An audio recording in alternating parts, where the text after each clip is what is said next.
도파민 네이션입니다. 쾌락 과잉 시대에서 균형 찾기. 중독이 심각한 시대라 이 책을 한번 읽어보고 싶었습니다. 아마존.com 베스트셀러, 뉴욕타임즈 1위, 넷플릭스 출연. 쾌락과 고통의 지휘자 도파민을 둘러싼 위험하고도 매혹적인 이야기. 관심을 끄네요. 우리는 왜 중독되는가? 특이하게 작가에 대한 내용이 밑에 짧게 나와 있습니다. 저자 애나 렘키 교수. 인간의 뇌를 둘러싼 쾌락과 고통의 줄다리기를 풍부한 임상 사례와 최신 뇌과학, 신경과학으로 풀어낸다고 합니다.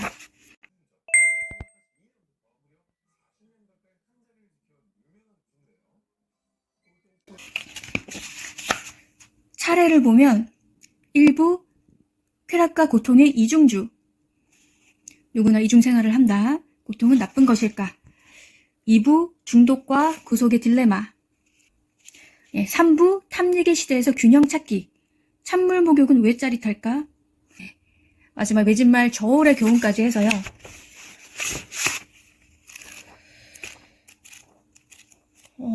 내용이 좀 도움이 되는 내용들도 많을 것 같아요. 중독에 대한 설명들이 좀 있을 것 같고요. 또 읽고 나서 나누도록 하겠습니다. 도파민 네이션. 구성은 1부 쾌락과 고통의 이중주, 2부 중독과 구속의 딜레마, 3부 탐닉의 시대에서 균형 찾기입니다. 1장부터 9장까지 각 내용이 나옵니다. 도파민? 처음에 이 단어가 생소했습니다. 그럼에도 책을 선택한 이유는 중독이 우리의 일상에서 스며들어 문제가 되고 있으므로 현실을 직시하고 싶은 마음이 있어서입니다. 도파민은 신경 전달 물질로서 긍정적인 감정에 관여하는 물질입니다. 이것이 부족하면 감정 조절이 어려워지고 중독에 빠지기 쉬운 상태가 된다고 합니다. 흔히 볼 수 있는 중독은 스마트폰에 대한 것입니다. 휴대폰 하나도 대다수의 것을 해결할 수 있는 시대가 되다 보니 공부, 업무, 재미, 휴식까지 죄다 의지를 하는 경우가 많아졌습니다. 시간을 너무 헛되이 보내는 게 아닌가 해서 독서를 하고 있지만 조용하면 뭔가 어색한 듯해서 휴대폰으로 음악을 틀어놓습니다. 이것 없이 하루를 산다면 많은 사람들이 답답함을 느끼지 않을까요? 작가는 정신의학 교수이기도 한데 본인도 중독에 빠진 적이 있음을 고백합니다. 로맨스 소설에 파고들어서 때론 업무 중에 본 적이 있고 탐닉을 하게 되어서 더 자극적인 내용을 찾았습니다. 다행히 자신의 행동을 객관적인 시각으로 바라보게 되고 중독에서 벗어난 이후에는 더 집중할 수 있는 일을 찾아 성과를 내고 가족에게 좀 더 관심을 기울이게 됩니다.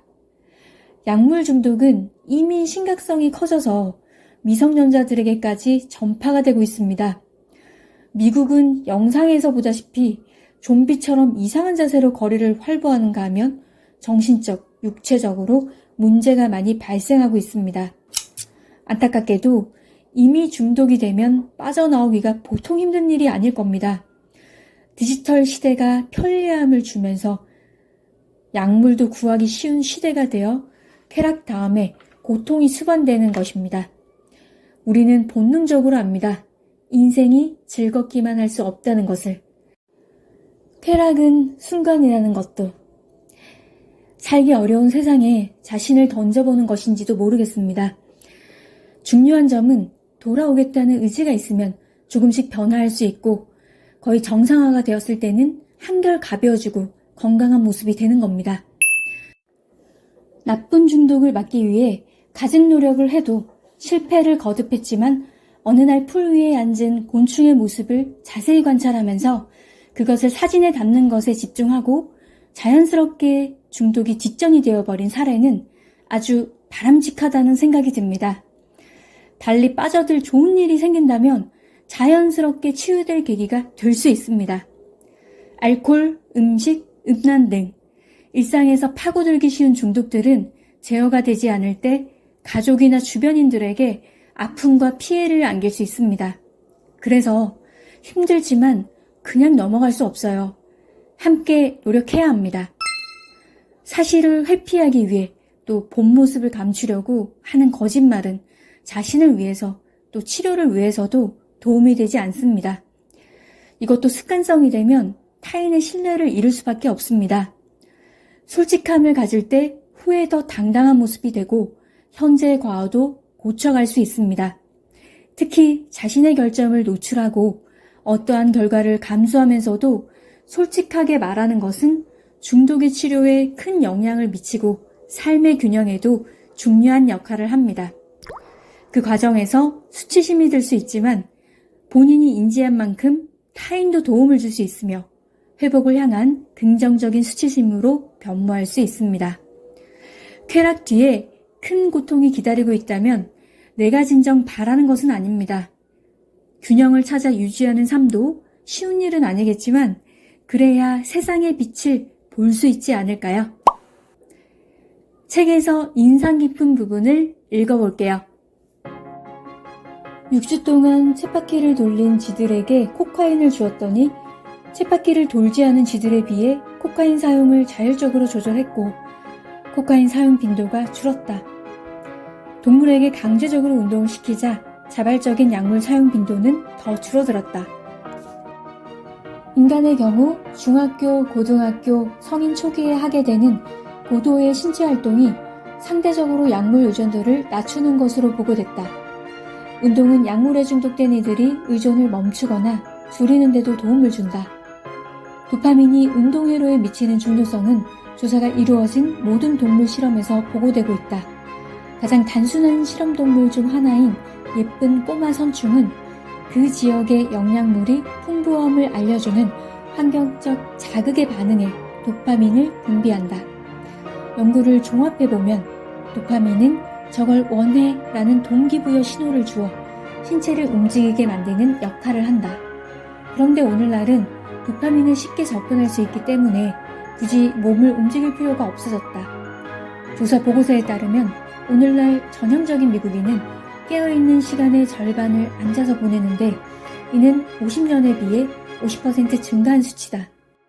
세계의 다른 부유 국가들도 이와 비슷하다. 우리가 공급량이 제한적인 식량을 두고 경쟁하기 위해 매일 10km를 횡단하도록 진화되었음을 고려하면 현재 우리가 영위하고 있는 좌식 생활 습관의 역효과는 굉장히 충격적이다. 난 뭔가에 중독되고자 하는 현대인의 기호에 대해 가끔 궁금해지는 부분이 있다. 우리가 중독에 빠지는 이유는 혹시 신체가 살아있음을 느끼기 위해서는 아닐까 하고 말이다. 가장 인기 있는 비디오 게임은 주로 뛰고 점프하고 기어오르고 총을 쏘고 날아다니는 아바타가 주인공이다. 스마트폰은 우리가 페이지를 스크롤하고 화면을 가볍게 탭하게 만드는데 우리가 수세기에 걸쳐서 밀을 갈고 열매를 따면서 얻었을 반복 동작에 대한 아주 오래된 습관을 현명하게 작용한 결과물이다. 웰빙을 위해선 침상에서 벗어나 가상의 몸이 아닌 진짜 몸을 움직여야 한다. 내가 내 환자들에게 늘 얘기하지만 하루에 30분 동네를 걷는 것만으로도 차이를 만들 수 있다. 여기에는 의학적으로 반론의 여지가 없다. 즉 운동은 내가 처방할 수 있는 그 어떤 알약보다 기분, 불안, 인지, 활기, 수면에 더 깊고 일관성 있는 긍정적인 효과를 낳는다. 하지만 고통 추구는 쾌락 추구보다 어렵다. 고통을 피하고 쾌락을 쫓는 것은 인간의 천성이다. 우리는 고통 후에 쾌락이 온다는 것을 배워도 이를 아주 쉽게 잊는다. 나는 억지로 침대에서 빠져나와 운동하러 가는 아침마다 고통의 교훈을 되새기려 한다. 네, 여기까지입니다. 중독을 쉽게 말하는 현실에서 심각성을 한번 생각해보는 좋은 계기가 되어서 바람직했던 시간이었습니다.